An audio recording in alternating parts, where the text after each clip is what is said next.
오늘은 우리가 출애굽기 3장 6절에서 8절 말씀을 가지고 함께하고 싶으신 하나님이라는 제목으로 저와 여러분들의 은혜를 나누고자 합니다.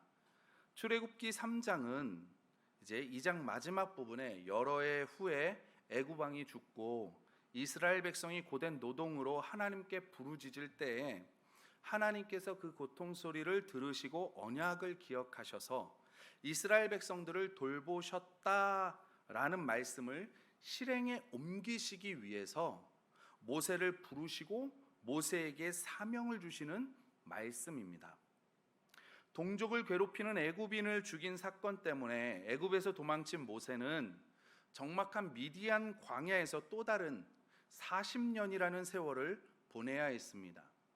하나님께서는 그 40년 동안 모세가 자기 주권을 내려놓고 신발을 벗은 종의 모습으로 세워지기를 기다리셨고, 모세가 80세가 되던 그 어느 날 그에게 찾아오셨습니다. 그때 모세는 양을 치던 중이었고 호렙산에서 여호와 하나님을 만나게 되었습니다. 모세를 부르신 하나님을 자신을 이렇게 소개하십니다. 나는 내 조상의 하나님이니 아브라함의 하나님, 이삭의 하나님, 야곱의 하나님이니라.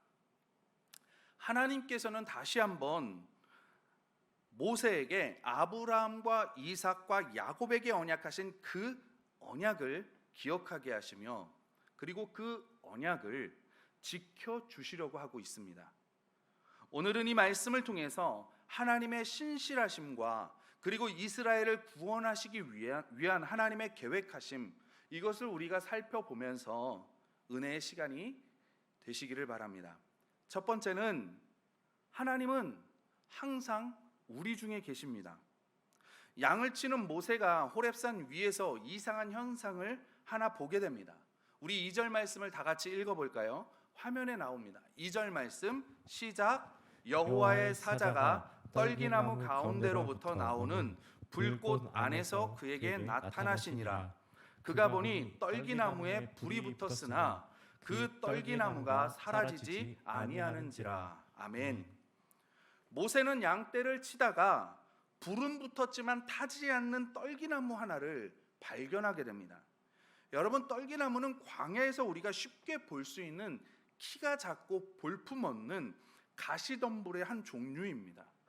그래서 땅이 열기로 가열되면 인위적으로 우리가 불을 붙이지 않아도 이 떨기나무, 그러니까 가시덤불은 이 열기, 땅의 지열 때문에 쉽게 불이 타는 습성, 그런 특징을 가지고 있습니다.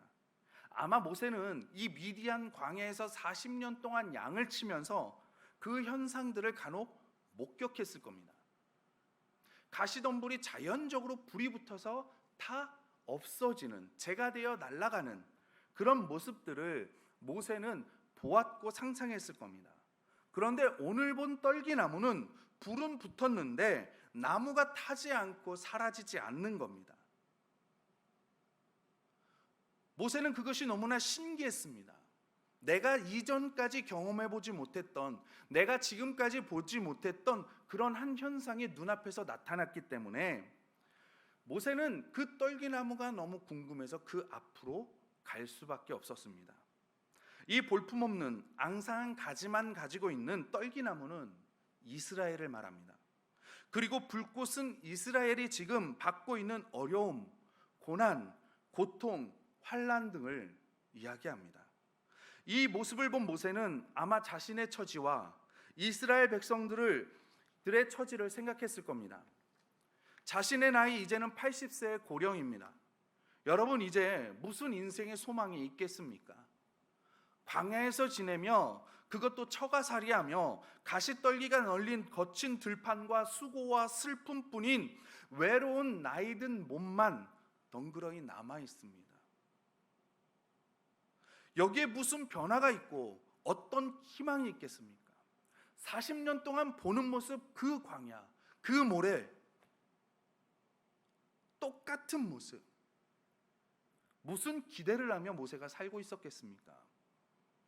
아무런 낙이 없이 사는 다람쥐 쳇바퀴 돌듯 그렇게 하루하루 보내며 아마 모세는 버티며 살았을 겁니다. 죽을 날만을 기다리는 그 모세,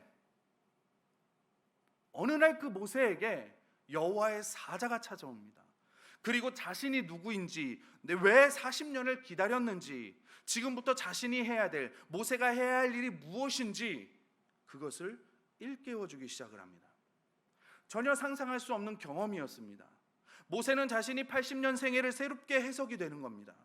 내가 궁궐에서의 그 휘황찬란한 40년 동안의 그 교육, 그리고 광야에서의 그 40년의 교육, 그 교육들을, 모든 것들을 통해서 하나님은 자신을 성령의 사람으로, 하나님의 사람으로 바꾸셨음을 모세는 깨달아가는 겁니다. 여러분, 하나님의 일에는 내가 많이 가지고 적게 가지고, 내가 약하고 강하고 젊고 나이 들고 이런 거와는 하등 상관이 없습니다. 하나님은 그 어떤 모습, 하나님은 그 어떤 모든 것들을 통하여 우리를 통해 하나님의 일을 이루어 가신다라는 사실입니다. 그리고 그 불꽃을 보면서 모세는 생각했을 겁니다. 내 인생을, 내 이 40년, 광야에서의 이 40년, 가시떨기, 그 가시덤불과 같은 앙상하게 남은, 아무 열매도 맺을 수 없고 이파리도 맺히지 않은 그 가시 같은 아무 소용도 없는, 쓸모없는 나는 그런 존재인 줄 알았는데, 그래서 나는 불이 타올라서 나는 재가 되어 날아가는, 없어지는 그런 존재인 줄 알았는데 아니었구나. 백성을 향해서 하나님께는 또 모세에게 백성을 향한 이것을 깨닫게 하십니다. 떨기나무가 불꽃에 휩싸이지만 타지도 아니하고 사라지지도 않았다라는 이 말씀. 하나님께서는 떨기나무와 함께 하셨고 고난의 불꽃 가운데에도 함께 계셨습니다. 극심한 고난 가운데, 극심한 환난 가운데에도 하나님께서는 함께 계셨습니다. 나는 가시떨기, 나는 가시덤불과 같은 그런 인생인 줄 알았는데 그런 인생이 아니었구나. 하나님께서 이 광야의 40년 동안 나와 함께 하셨구나. 그리고 이스라엘 백성들 그 400년 동안 그들이 가시덤불과 같은 인생인 줄 알았는데 하나님께서 함께 하셔서 생육하고 중다해 줬구나. 하나님께서 내 백성, 내 형제 이스라엘과 함께 하셨구나. 하나님께서 그들 가운데 계셨기 때문에 400년의 세월이 지나는 동안에도 이들이 비록 애굽이라는 나라에서 살았지만 애굽 사람들과 그래도 구별될 수 있었고, 많은 환난과 많은 어려움과, 애굽 사람들은 이스라엘 백성들을 어떻게든 그 수를 줄이려고 갖은 노력을 했지만 쇠퇴하지 아니하고 오히려 생육하고 번성하고 심히 강대한 민족을 이룰 수 있었던 이유, 하나님이 함께 계셨구나. 그리고 하나님은 이스라엘 백성들을 향하여서 뭐라고 말씀하시냐면 내 백성이라고 말씀하십니다. 떨기나무같이 보잘것없고 무가치한 그들이 불같은 시련 중에도 타지 않을 수 있었던 이유는 그들이 바로의 백성이 아니라 하나님의 백성이었기 때문입니다. 그리고 이들이 하나님의 백성이 될 수 있었던 것은 아브라함과 이삭과 야곱에게 주신 그 언약을 통해서입니다. 여러분, 저와 여러분은 솔직히 말하면 불이 붙은 떨기나무와 같은 존재입니다. 그러나 분명한 것은 저와 여러분은 결코 불타거나 사라지지 않는다라는 사실입니다.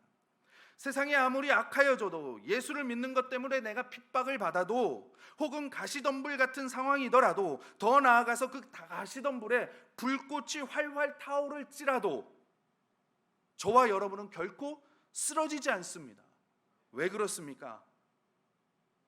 여러분에게 하나님께서 함께 하시고 하나님의 백성이시고 하나님의 언약을 맡으신 자들이기 때문에 그렇습니다. 하나님께서는 지금도 여러분과 함께 하십니다. 그리고 여러분에게 소망을 주시고 언약을 성취하실 줄 믿습니다. 믿음의 삶은 고난의 환경이 없어지는 것이 아니라 극심한 고난 가운데 함께 하시는 하나님을 신뢰하고 고난의 광야에서 그분과 동행하고 하나님과 동역하는 삶을 사는 것입니다. 이런 삶을 살아갈 때 세상은 여러분을 통하여서 하나님의 큰 영광을 바라보게 될 줄 믿고 우리 영도교회를 통해서 하나님의 그 큰 영광을 바라보게 될 줄 믿습니다. 그런데 우리에게는 하나님이 함께 하시는 영광스러움과 발에서 신을 벗으라 하신 그 경외심을 가지고 있는가라는 거죠. 하나님을 향한 경외함. 두 번째는 하나님께서 우리를 왜 훈련시키시고 왜 훈련의 목적은 무엇인가 하는 것입니다. 우리가 초등학교 때 보면 방학이 가까우면 학교에서 했던 것 중에 하나가 뭐가 있습니까? 큰 종이에다가 원을 하나 크게 그리죠. 그리고 그것을 24등분을 합니다. 그리고 방학 시간표를 만듭니다. 방학 중에 시간을 어떻게 계획하고 관리할 것인지를 그렸습니다. 저만 만든 건 아니죠. 다 만드셨죠? 그런데 이건 초등학교에서만 하는 것이 아닙니다. 회사에서는 어떤 일을 진행할 때 일정한 목적을 달성하기 위해서 인적, 물적, 자원을 다 조사하고 결합하고 조직을 만들고 활동을 합니다. 우리가 건물을 지을 때는 어떻게 합니까? 그냥 대충 뚝딱뚝딱 짓는 것이 아닙니다. 정확하게 설계하고 설계 도면대로 짓고 그를 위해서 재료를 다 모으고 어떻게 지어야 되고 집을 짓는데 지붕 먼저 짓는 사람은 없잖아요. 그러니까 순서가 있습니다. 그 순서에 맞춰서 집을 지어갑니다. 내가 작은 가게를 운영하더라도 관리를 해야 하고 운영하기 위해 나름대로 계획을 세웁니다. 그리고 그 계획에 맞게 내가 활동을 합니다. 이제 수능이 80여일 남았습니다. 그런데 이 수능을 준비하는 학생들이 그냥 덮어놓고 준비하지는 않습니다. 저도 수능을 준비해 봤지만 다 계획 아래 며칠 남으면 어느 정도를 준비해야 되고 50일 남으면 어느 정도를 준비해야 되고 30일 남으면 어느 정도 준비해야 되고 이런 식으로 준비를 합니다. 이처럼 크든지 작든지 어떤 목적을 달성하기 위해서 계획하고 관리하고 운영해 나아가는 것을 경영이라고 이야기를 합니다. 이런 관점에서 본다면 우리는 나의 인생을 허투루 보내는 사람은 없습니다. 나름 우리의 인생의 목적을 달성하기 위해서 계획하고 관리하고 운영을 하기 때문에 그렇습니다. 그렇다면 우리는 우리의 인생 경영을 하고 있다고 봐도 무방할 것입니다. 누구든지 어떤 사람이든지 나의 인생을 경영해 나가고 있다라는 겁니다. 그럼 우리는 이쯤에서 궁금해지는 게 있습니다. 우리는 나의 인생을 경영하며 살고 있습니다. 저도 그렇고 여러분도 그렇습니다. 이건 젊은 사람이나 나이 드신 분들이나 관계없이 남녀노소 누구나 상관없이 장기간의 계획을 세우든 짧은 시간의 계획을 세우든 우리가 저녁 식상 하나만 차리더라도 계획하고 그렇게 경영하며 살아갑니다. 그런데 우리가 신앙생활에서는 경영을 하십니까? 내가 장성의 믿음의 분량을, 믿음의 성장을 위해 나의 삶을 경영하십니까? 바울은 면류관을 얻기까지 운동장에서 다름질하는 선수들처럼 내가 달려간다 그렇게 고백하는데 나는 믿음의 신앙 경영을 지금 하고 있습니까? 나의 신앙 성장을 위해서, 나의 영적 성장을 위해서 내가 계획을 세워서 관리하고 행동하십니까? 구원, 그 이유라는 책이 있습니다.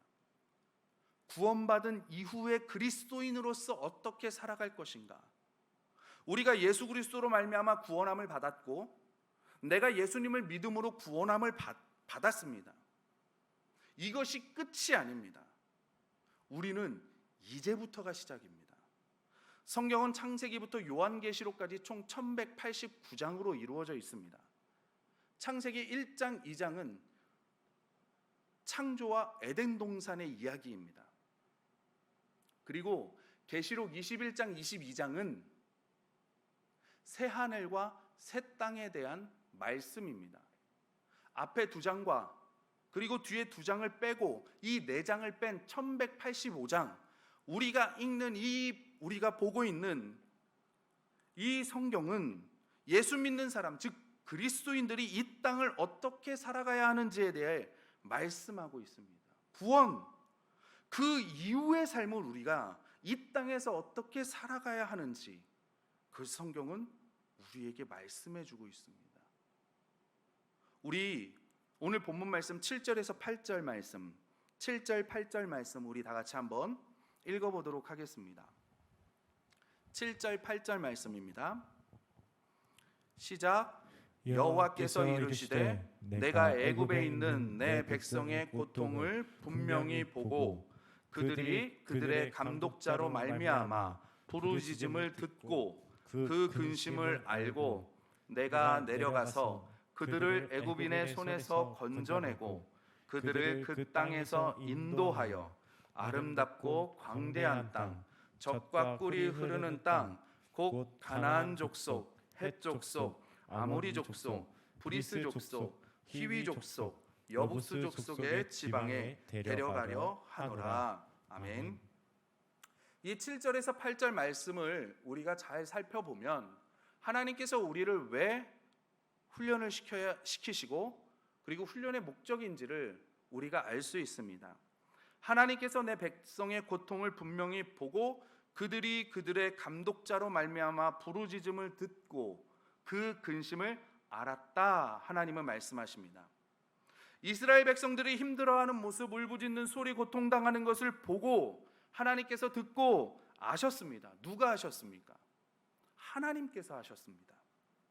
우리가 힘들 때 주님께서 모르시는 것 같지만 왜 나만 혼자인가라는 생각이 들기도 하지만 성경은 분명히 우리에게 말씀하고 있습니다. 하나님께서 여러분이 힘들어하는 모습을 보시고 계시다라는 겁니다.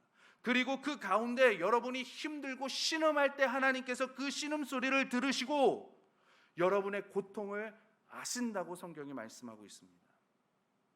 그리고 하나님께서 내가 내려간다 말씀하십니다. 그런데 누구를 통해서 내려오셨습니까? 출애굽기에서는 모세를 통해서 하나님이 내려오셨습니다. 즉 먼저 하나님을 경험한 사람들, 먼저 구원받은 사람들, 먼저 하나님을 만난 예수 그리스도를 만난 사람들을 통해서 하나님은 내려오신다라는 사실입니다. 하나님께서 만약 이 상도동에 내려오신다면, 하나님께서 임재하신다면 어떻게 내려오시겠습니까? 시내산처럼 여 위에 있는 국사봉 산에서 구름이 끼고 천둥번개가 치고 우레와 같은 소리가 나고 나팔 소리로 하나님께서 임재하시겠습니까? 그게 아니라 먼저 하나님을 알고 경험하고 믿는 저와 여러분을 통해서 이 자리에 임하시는 겁니다. 그래서 우리가 저와 여러분이 잘 살아야 되는 겁니다. 우리가 참되게 살아야 하고 경건하게 살아야 하고 옳고 정결하게 살아야 하고 사랑받고 칭찬받을 만하게 살아야 하고 덕을 쌓으며 살아야 합니다. 그렇지 않으면 우리를 통해 하나님께서 임재하시고 나오셔야 되는데, 내려오셔야 되는데 우리가 그 영광을 방해할 수 있는 존재가 될 수도 있는 겁니다. 그 다음에 하나님께서 우리를 애굽의 손에서 건져내십니다. 유월절 어린 양의 피로 우리를 애굽인의 손에서, 바로의 손에서 우리를 건져내시죠. 그리고 건져낸 우리를 홍해와 광야로 인도하십니다. 앞에서 말씀드린 것처럼 하나님께서는 목적이 있습니다. 구원이 목적이 끝이 아닙니다. 구원은 목적의 시작입니다. 우리 예수 믿고 구원받았다는 것을 예수 믿고 천국 간다라고만 생각하는데 이건 기본이고요. 구원받은 사람들을 하나님의 군대로, 하나님의 나라를 세우는 자로 세우십니다. 쭉 읽어보면 열재앙 이후에 하나님께서 이스라엘 백성들을 출애굽을 시킬 때 하나님께서 뭐라 그러냐면 그 이스라엘 백성들을 보고 하나님의 군대라고 말씀하십니다. 그래서 광야로 이스라엘 백성들을 집어넣어서 옛 것은 벗고 새 것을 받아들일 수 있도록 자라고 하는 옛사람이라고 하는 그 구조, 그 옛사람을 깨트리고 새로운 사람, 그리스도 안에서 거듭난 자아를 받아들이게 하는 겁니다. 우리가 군대에 가면 훈련을 받습니다. 직장에 가도 수습기간이라는 것이 있습니다. 왜 그렇습니까? 훈련시키기 위해서입니다. 악기를 배우는 것도 그냥 야 불어 하고 끝나는 게 아닙니다. 굉장히 많은 시간의 훈련을 합니다. 올림픽에 한번 출전하기 위해서 운동선수들이 4년 동안 피땀을 흘리며 훈련하는 것을 한번 생각해 보시기 바랍니다. 먹고 싶은 거, 쉬고 싶은 거, 놀고 싶은 거, 눕고 싶은 거 다 절제하면서 그들은 4년을 준비합니다. 우리 교회에 등록을 하게 되면 교육을 합니다. 새신자 교육을 하게 되고 삶 공부를 하게 됩니다. 왜 이렇게 목사님께서 이 새신자 교육, 삶 공부를 강조하시는 줄 아십니까? 교회를 출석하는 사람만으로는 만족할 수 없습니다. 이 사람이 교회 일꾼이 되어야 되고 지도자가 되어야 되고 다른 사람들에게 좋은 영향력을 끼치고 그 영혼들을 생명을 살리는 사람으로 커가야 되기 때문에 그렇습니다. 그래서 애굽이라는 문화 속에서 오랫동안 살았던 사람들에게 하나님의 나라를 가르치기 위해서 하나님께서는 그들에게 훈련을 시키는 겁니다. 그러기 위해서는 이전에 애굽에서 가졌던 가치관 분명히 잘못된 겁니다. 바로를 중심으로 애굽의 문화가 몸에 익혀 왔는데 이제는 애굽 땅의 문화가 아니라 하나님의 나라 문화, 천국의 삶을 사는 새로운 문화, 이 사고 구조를 다 바꿔야 됩니다. 생각하는 거나 마음의 자세나 말하는 거나